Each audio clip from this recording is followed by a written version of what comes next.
Hello friends, welcome back to my channel study with you के 08। Friends, आ गया हूँ आपके लिए एक और नई वीडियो लेकर। फ्रेंड्स, आज की हमारी जो वीडियो रहने वाली है वो है भारत के राष्ट्रीय चिन्ह और राष्ट्रीय प्रतीक के ऊपर रहने वाली है। फ्रेंड्स, अगर आप किसी भी कॉम्पिटिटिव एग्ज़ाम की तैयारी कर रहे हो तो आपके लिए वीडियो काफ़ी फ़ायदेमंद रहने वाली है, मोस्ट इम्पोर्टेंट रहने वाली है। तो वीडियो को अंत तक बिना स्किप करे हुए देखना फ्रेंड्स। तो तक ख़त्म होने पर वीडियो में आपको जितने क्वेश्चनों के आंसर आते थे वह कमेंट बॉक्स में ज़रूर टाइप करना। फ्रेंड्स, आज के जो हमारे क्वेश्चन है वह काफ़ी बेसिक और मोस्ट इम्पोर्टेंट रहने वाले हैं, क्योंकि हम बेसिक क्वेश्चनों पर ज़्यादा ध्यान नहीं देते, इसलिए हमारे स्कोर किसी एग्ज़ाम में कम हो जाता है। क्योंकि बेसिक क्वेश्चन अगर हमारा गलत होता है तो वह हमें काफ़ी डाउन कर देता है स्कोर में। तो फ्रेंड्स, चलिए बिना देरी करते हुए बढ़ते हैं आज के पहले क्वेश्चन की तरफ। और हाँ, उससे पहले फ्रेंड्स, अगर आप चैनल पर नए हो तो प्लीज़ चैनल को सब्सक्राइब कर दें, साथ ही बेल आइकन को प्रेस कर दें ताकि हमारे लेटेस्ट वीडियो नोटिफिकेशन आप तक पहुंच सके। तो फ्रेंड्स, आज का हमारा पहला क्वेश्चन रहने वाला है।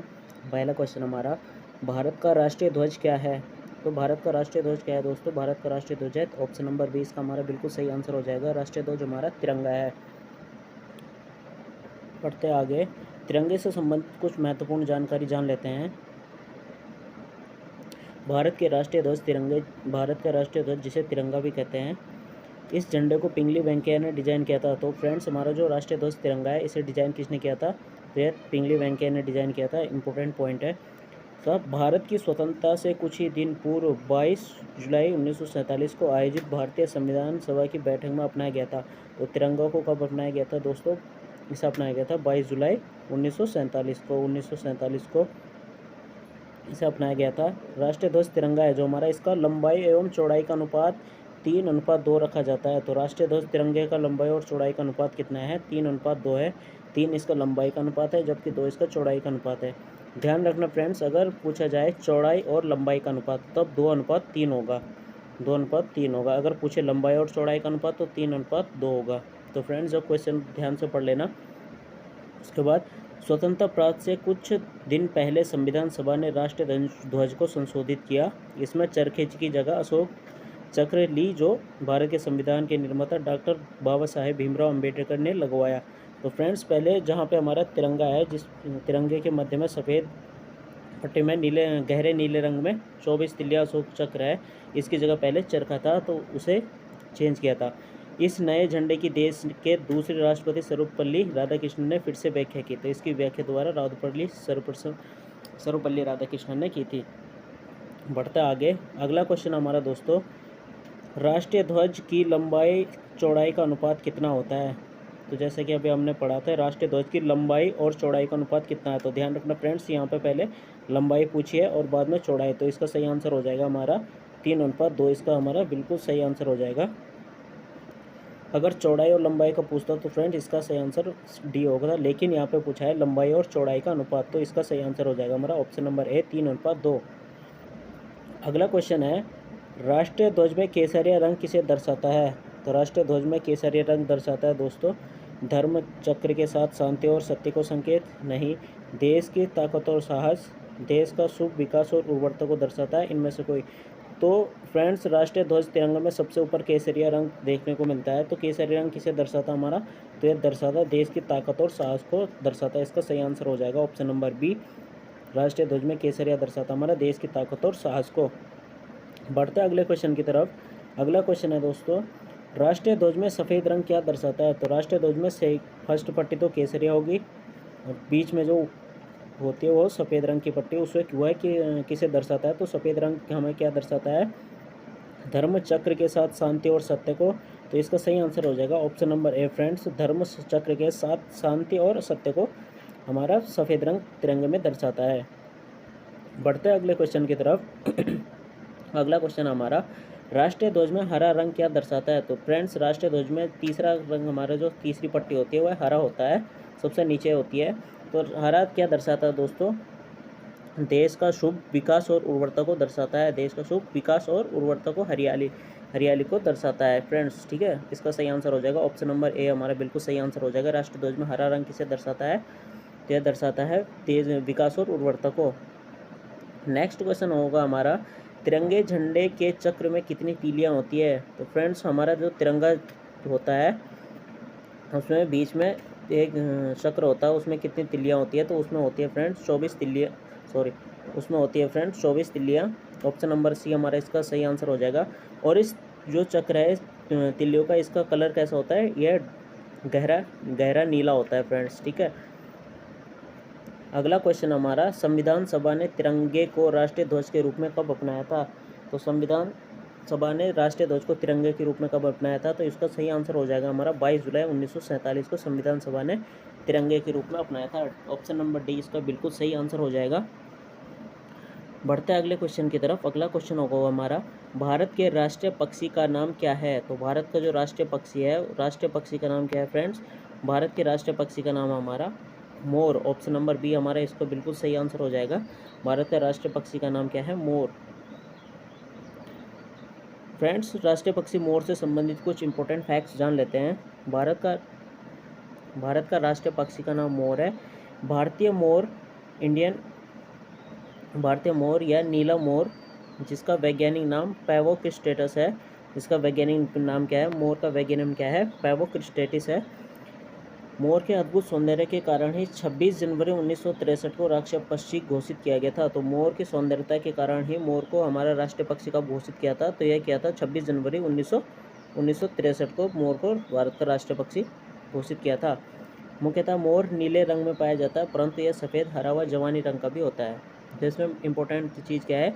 एक तो मोर का वैज्ञानिक नाम पैवोक्रिस्टेटस, और दूसरा मोर को कब राष्ट्रीय पक्षी घोषित किया? तो 26 जनवरी 1963 को राष्ट्रीय पक्षी मोर को घोषित किया था। बढ़ते हैं अगले क्वेश्चन की तरफ। राष्ट्रीय पक्षी मोर का वैज्ञानिक नाम क्या है? तो जैसे कि अभी हमने पढ़ा था, राष्ट्रीय पक्षी मोर का वैज्ञानिक नाम क्या है? तो मोर का वैज्ञानिक नाम क्या है? पैवोक्रिस्टेटस। राष्ट्रीय पक्षी मोर का वैज्ञानिक नाम क्या है? पैवोक्रिस्टेटस। अगला क्वेश्चन है दोस्तों हमारा, भारत का राष्ट्रीय फूल क्या है? तो भारत का राष्ट्रीय फूल क्या है दोस्तों? तो इसका सही आंसर हो जाएगा हमारा ऑप्शन नंबर बी, इसका बिल्कुल सटीक आंसर होगा। भारत का राष्ट्रीय फूल क्या है? राष्ट्रीय नेशनल फ्लावर क्या है इंडिया का? तो कमल। अगला क्वेश्चन है दोस्तों हमारा, राष्ट्रीय फूल कमल का वैज्ञानिक नाम क्या है? तो राष्ट्रीय फूल दोस्तों हमारा कमल है, जिसका वैज्ञानिक नाम क्या है? इसका हमारा ऑप्शन नंबर डी इसका बिल्कुल सही आंसर हो जाएगा। न्यूस्फेरा गार्टन कमल का वैज्ञानिक नाम है। कमल का वैज्ञानिक नाम क्या है? तो न्यूस्फेरा गार्टन कमल का वैज्ञानिक नाम है। बढ़ते हैं अगले क्वेश्चन की तरफ। अगला क्वेश्चन है दोस्तों हमारा, भारत का राष्ट्रीय वृक्ष कौन सा है? तो भारत का नेशनल ट्री कौन सा है? राष्ट्रीय वृक्ष, तो हमारा राष्ट्रीय वृक्ष हो जाएगा दोस्तों बरगद का पेड़। इसका सही आंसर हो जाएगा ऑप्शन नंबर सी। भारत का राष्ट्रीय वृक्ष कौन सा है? तो भारत का राष्ट्रीय वृक्ष बरगद है। अगला क्वेश्चन है दोस्तों हमारा, भारत का राष्ट्रीय गान क्या है? तो भारत का नेशनल एंथम क्या है? राष्ट्रीय गान क्या है? तो हमारा राष्ट्रीय गान है जन गण मन। ऑप्शन नंबर ए इसका हमारा बिल्कुल सही आंसर हो जाएगा। भारत का राष्ट्रीय गान क्या है? तो जनगण मन। राष्ट्रगान से जनगण मन से संबंधित कुछ इंपॉर्टेंट फैक्ट जान लेते हैं फ्रेंड्स। जनगण मन भारत का राष्ट्रगान है, जो कि मूलतः बंगाली गुरुदेव रविन्द्रनाथ टैगोर द्वारा लिखा गया है। तो जनगण मन किसने लिखा था? हमारा राष्ट्रगान किसने लिखा? तो रविन्द्रनाथ टैगोर द्वारा। एक पॉइंट ये हो गया हमारा। राष्ट्रगान के गायन की अवधि लगभग 52 सेकेंड है। तो राष्ट्रगान को गाने में कितना समय लगता है? तो 52 सेकेंड लगता है हमारा, ठीक है दोस्तों। विषम परिस्थिति इसमें इसे 20 सेकेंड में भी गाया जाता है। संविधान सभा ने जनगण मन भारत के राष्ट्रगान के रूप में 24 जनवरी 1950 को अपनाया था। प्रथम राष्ट्रपति राजेंद्र प्रसाद की उपस्थिति में 24 जनवरी 1950 को जनगण मन को राष्ट्रीय गान के रूप में अपनाया था। तो तीसरा पॉइंट हमारा ये हो गया। इसे सर्वप्रथम 27 दिसंबर 1911 को कांग्रेस के कलकत्ता अधिवेशन में गाया गया। दोनों भाषाओं बंगाली और हिंदी में गाया गया था। तो राष्ट्रगान को सबसे पहले कब गाया गया था? तो 27 दिसंबर 1911 के कांग्रेस के कलकत्ता अधिवेशन में गाया गया था। तो फ्रेंड्स, एक पॉइंट हमारा ये भी हो गया। बढ़ता है अगले क्वेश्चन की तरफ। भारत का राष्ट्रीय गान जन गण मन के रचयिता कौन है? तो भारत के राष्ट्रीय गान जन गण मन के रचयिता कौन है? तो इसका सही आंसर हो जाएगा option number D, Rabindranath Tagore. Bharat के राष्ट्रगान के रचयिता जन गण मन लिखा। अगला क्वेश्चन है फ्रेंड्स हमारा, भारत का राष्ट्रीय चिन्ह क्या है? तो भारत का राष्ट्रीय चिन्ह क्या है? तो अशोक चिन्ह है। यह सारनाथ स्थित अशोक चिन्ह है। अगला क्वेश्चन है हमारा, अशोक चिन्ह से संबंधित कुछ जानकारी देख लेते हैं। फिर पहले, अशोक चिन्ह भारत का राजकीय प्रतीक है। इसको सारनाथ स्थित राष्ट्रीय स्तंभ के शीर्ष भाग राष्ट्रीय प्रतिज्ञा के चिन्ह के रूप में लिया गया है? राष्ट्रगान के प्रतीक में जिसे 26 जनवरी 1950 में भारत सरकार द्वारा अपनाया गया था, तो इसे कब अपनाया गया था? 26 जनवरी 1950 को अपनाया गया था। इसमें केवल 3 सियाँ ही दिखाई देते हैं और चौथा छिपा हुआ होता है। तो फ्रेंड्स कई बार एक क्वेश्चन में पूछ लिया जाता है कि राष्ट्रीय चिन्ह में कितने सियाँ हैं, तो इसमें 3 सियाँ तो सामने यहाँ से दिखाई देते हैं, जबकि चौथा सिंह पीछे होता है तो वह दिखाई नहीं देता। तो कई बार क्वेश्चन पूछ लिया जाता है कि टोटल कितने सियाँ हैं, तो इसमें 4 सियाँ हैं, जबकि दिखाई कितने देते हैं? 3। 4 सियाँ सभी दिशाओं में धर्म का प्रसार करने वाले बुद्ध के प्रतीक हैं। यह बुद्ध द्वारा पहले धर्मोपदेश की स्मृति में बनाया गया था, जिसे धर्मचक्र प्रवर्तन के नाम से जाना जाता है। बढ़ते हैं अगले क्वेश्चन की तरफ। भारत सरकार ने राष्ट्रीय चिन्ह को कब अपनाया था? तो भारत सरकार ने राष्ट्रीय चिन्ह को कब अपनाया था फ्रेंड्स? अभी हमने देखा था, तो भारत सरकार ने राष्ट्रीय चिन्ह को अपनाया था 26 जनवरी 1950 को अपनाया था। नेक्स्ट क्वेश्चन है, सत्यमेव जयते शब्द कहाँ से लिया गया है? तो हमारा ध्येय वाक्य, राष्ट्रीय वाक्य क्या है? सत्यमेव जयते। तो यह लिया गया हमारा ऑप्शन नंबर बी, इसका सही आंसर हो जाएगा। मुंडकोपनिषद से सत्यमेव जयते लिया गया है। अगला क्वेश्चन है, भारत का राष्ट्रीय पंचांग क्या है? तो फ्रेंड्स हमारा भारत का राष्ट्रीय पंचांग क्या है? तो राष्ट्रीय पंचांग है शक संवत। शक संवत से संबंधित कुछ जानकारी देख लेते हैं। भारत का राष्ट्रीय पंचांग या भारत का राष्ट्रीय कैलेंडर संक्षिप्त नाम भारांग, भारत में उपयोग आने वाली सरकारी सिविल कैलेंडर में यह शक संवत पर आधारित है और ग्रेगोरियन कैलेंडर के साथ साथ 22 मार्च 1957 को यह अपनाया गया था। तो राष्ट्रीय पंचांग के रूप में शक संवत को कब अपनाया गया था? तो 22 मार्च 1957 को अपनाया गया था। चैत्र भारतीय राष्ट्रीय पंचांग का प्रथम माह होता है। फ्रेंड्स कई बार क्वेश्चन आता है कि हमारे राष्ट्रीय पंचांग का पहला महीना कौन सा होता है? तो चैत्र इसका पहला महीना होता है। जनवरी, फ्रेंड्स जनवरी हमारे शक संवत का पहला महीना नहीं है, यह अंग्रेजी का है। तो हमारा पहला महीना कौन सा हो गया? चैत्र हो जाएगा। और जबकि अंतिम महीना फाल्गुन होता है।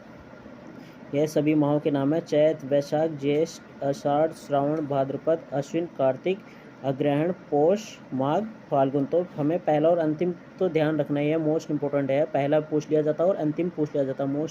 मोस्टली पहला और अंतिम ही पूछा जाता है। पहला महीना चैत्र और अंतिम महीना फाल्गुन होता है। बढ़ते हैं अगले क्वेश्चन की तरफ फ्रेंड्स। भारत का राष्ट्रीय कैलेंडर शक संवत पर आधारित पहला माह कौन सा है? तो जैसे कि अभी हमने देखा इसका पहला माह कौन सा होता है, तो इसका पहला माह होता है चैत्र। ऑप्शन नंबर ए बिल्कुल सही आंसर हो जाएगा। अगला क्वेश्चन होगा फ्रेंड्स हमारा, भारत का राष्ट्रीय पशु क्या है? तो हमारा राष्ट्रीय पशु कौन सा है दोस्तों? हमारा राष्ट्रीय पशु है ऑप्शन नंबर सी, इसका सही आंसर हो जाएगा। बाघ हमारा राष्ट्रीय पशु है। भारत का राष्ट्रीय पशु बाघ का वैज्ञानिक नाम क्या है? तो फ्रेंड्स हमारा जो राष्ट्रीय पशु बाघ है इसका वैज्ञानिक नाम क्या है? इसका वैज्ञानिक नाम है फ्रेंड्स ऑप्शन नंबर सी, इसका सही आंसर हो जाएगा पैंथेरा टिग्रिस। पैंथेरा टिग्रिस इसका वैज्ञानिक नाम है। राष्ट्रीय पशु बाघ का वैज्ञानिक नाम पैंथेरा टिग्रिस है। अगला क्वेश्चन है फ्रेंड्स हमारा, भारत का राष्ट्रीय मुद्रा चिन्ह क्या है? तो हमारा जो नेशनल मुद्रा है उसका चिन्ह क्या है? तो उसका ऑप्शन नंबर डी सही हो जाएगा, रुपया, भारतीय रुपया। इसका चिन्ह क्या होगा? भारतीय रुपया। ठीक है फ्रेंड्स। भारतीय रुपये का प्रतीक चिन्ह किसके द्वारा डिजाइन किया गया? तो भारत हमारी जो मुद्रा है उसका चिन्ह किसके द्वारा डिजाइन किया गया था? तो इसे डिजाइन करता थे फ्रेंड्स ऑप्शन नंबर डी, इसका बिल्कुल सही आंसर हो जाएगा। उदय कुमार भारतीय रुपये चिन्ह के डिजाइन करता थे। नेक्स्ट क्वेश्चन होगा फ्रेंड्स हमारा, भारत की राष्ट्रीय नदी कौन सी है? तो जो भारत की राष्ट्रीय नदी है वह है हमारी ऑप्शन नंबर 20 का सही आंसर हो जाएगा गंगा नदी। भारत की नेशनल रिवर है, भारत की राष्ट्रीय नदी गंगा नदी है। अगला क्वेश्चन है, तथा गंगा नदी भारत की सबसे पवित्र नदी भी है, यह भी ध्यान रखना फ्रेंड्स। बात कर लेते हैं और नदियों की। तो फ्रेंड्स इनके उद्गम स्थल को भी जान लेते हैं। गंगा नदी उत्तराखंड के उत्तरकाशी में स्थित गंगोत्री ग्लेशियर से निकलती है, जबकि सिंधु नदी तिब्बत से निकलती है। नर्मदा नदी मध्य प्रदेश के अमरकंटक से निकलती है और ब्रह्मपुत्र नदी तिब्बत में चिमायोंगडुंग ग्लेशियर से निकलती है। फ्रेंड्स नेक्स्ट क्वेश्चन है, भारत का राष्ट्रीय जलीय जीव क्या है? तो भारत का राष्ट्रीय जलीय जीव कौन सा है? तो यह फ्रेंड्स है गंगा डॉल्फिन। गंगा डॉल्फिन भारत का राष्ट्रीय जलीय जीव है। अगला क्वेश्चन हमारा, भारत का राष्ट्रीय फल क्या है? भारत का राष्ट्रीय फल क्या है? तो भारत का राष्ट्रीय फल है फ्रेंड्स आम। अगला क्वेश्चन है, भारत का राष्ट्रीय खेल क्या है? तो भारत का राष्ट्रीय खेल क्या है फ्रेंड्स? ऑप्शन नंबर सी इसका हमारा सही आंसर हो जाएगा हॉकी। भारत भारत का राष्ट्रीय खेल है तथा हॉकी के जादूगर के रूप में मेजर ध्यानचंद को जाना जाता है। मेजर ध्यानचंद, उनकी स्मृति में 29 अगस्त को राष्ट्रीय खेल दिवस मनाया जाता है। नेक्स्ट क्वेश्चन है, भारत की राजभाषा क्या है? तो भारत की राजभाषा है दोस्तों, इसका सही आंसर हो जाएगा हमारा ऑप्शन नंबर बी, भारत की राजभाषा हिंदी है। तो राजभाषा के रूप में इसे कब अपनाया गया था? तो 14 सितंबर 1949 को इसे राजभाषा के रूप में अपनाया गया था। राजभाषा क्या होती है? राजभाषा दोस्तों किसी देश में जो राजकीय शासन कार्यकारी भाषा होती है उसे राजभाषा कहते हैं। जबकि राष्ट्रभाषा क्या होती है? किसी देश की 80% जनसंख्या द्वारा बोली जाने वाली भाषा को राष्ट्रभाषा कहते हैं। तो हिंदी हमारी राष्ट्रभाषा नहीं है, यह ध्यान रखना, हिंदी हमारी राजभाषा है। अगला क्वेश्चन होगा दोस्तों हमारा, संविधान सभा ने हिंदी को संवैधानिक रूप से राजभाषा कब घोषित किया गया है? तो जैसे कि अभी मैंने ऊपर बताया कि हिंदी को राजभाषा का दर्जा कब मिला? 14 सितंबर 1949 को हिंदी को राजभाषा का दर्जा मिला। तो हिंदी की लिपि कौन सी है फ्रेंड्स? हिंदी की लिपि है, हिंदी की लिपि हमारे है देवनागरी लिपि। हिंदी की लिपि कौन सी है? देवनागरी लिपि है। तो देवनागरी लिपि का विकास किससे हुआ? ब्राह्मी लिपि से हुआ है। अगला क्वेश्चन है, भारत का राष्ट्रीय धरोहर पशु कौन सा है? तो फ्रेंड्स एक क्वेश्चन तो है, भारत का राष्ट्रीय पशु कौन सा है? तो वह बाघ हो जाएगा। जबकि यह क्वेश्चन है, भारत का राष्ट्रीय धरोहर पशु कौन सा है? तो भारत का राष्ट्रीय धरोहर पशु कौन सा है फ्रेंड्स? तो इसका हो जाएगा एशियाई हाथी। इसका सही आंसर हो जाएगा ऑप्शन नंबर बी, एशियाई हाथी भारत का राष्ट्रीय धरोहर पशु है। तो फ्रेंड्स क्वेश्चन को ध्यान से पढ़ना कि भारत का राष्ट्रीय पशु तो हो गया बाघ, जबकि भारत का राष्ट्रीय धरोहर पशु कौन सा हो गया? एशियाई हाथी। नेक्स्ट क्वेश्चन है हमारा, भारत का राष्ट्रीय गीत क्या है? भारत का राष्ट्रीय गीत क्या है? तो भारत का राष्ट्रीय गीत है दोस्तों वंदे मातरम। वंदे मातरम भारत का राष्ट्रीय गीत है। जबकि राष्ट्रगान कौन सा है? जनगणमन। तो इसका सही आंसर हो जाएगा, भारत का राष्ट्रीय गीत क्या है? तो वंदे मातरम भारत का राष्ट्रीय गीत है। अगला क्वेश्चन है, भारत का राष्ट्रीय गीत वंदे मातरम के रचयिता कौन है? तो भारत का राष्ट्रीय गीत है जो वंदे मातरम, इसके रचयिता है फ्रेंड्स हमारे ऑप्शन नंबर ए, इसका सही आंसर हो जाएगा बंकिम चंद्र चटर्जी। बंकिम चंद्र चटर्जी ने भारत का राष्ट्रीय गीत वंदे मातरम के रचयिता हैं। तो फ्रेंड्स आई होप आपको वीडियो पसंद आई होगी। अगर आपको वीडियो पसंद आई है तो प्लीज़ वीडियो को लाइक कर दें और चैनल को सब्सक्राइब कर दें तथा साथ ही बेल आइकन को प्रेस कर दें। तो तब आप मिलते हैं फ्रेंड्स एक और नई वीडियो में, तब तक के लिए बाय बाय।